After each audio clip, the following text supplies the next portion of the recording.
कमरे में एकदम ही घप अंधेरा हो चुका था।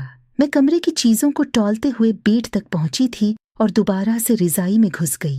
मेरी बर्दाश्त खत्म हो चुकी थी, इसलिए अब मैं रोने लगी थी और रो के दुआ मांग रही थी कि अल्लाह करे असद आ जाए। भौंक के मारे मेरी जान भी निकल रही थी कि अचानक से मेरे कमरे के दरवाजे पर दस्तक हुई। मैं बुरी तरह से चौंक गई थी। उस घप अंधेरे में कहाँ जाती। मैंने बेड पर ही जरा सी आवाज निकाल के पूछा कि कौन है। होटल का वेटर था।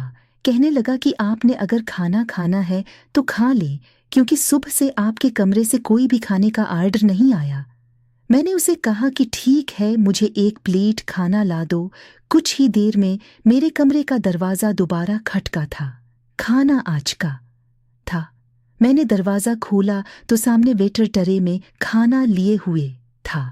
मैंने ट्रे अंदर की तो वो मुझे सर से पैरों तक देखने लगा। कहने लगा, आपके शोहर कहाँ हैं? सुबह से नजर नहीं आ रहे। उसकी बात सुनकर मुझे ऐसा लगा जैसे किसी ने मेरा दिल मिट्टी में मुसल दिया हो किया।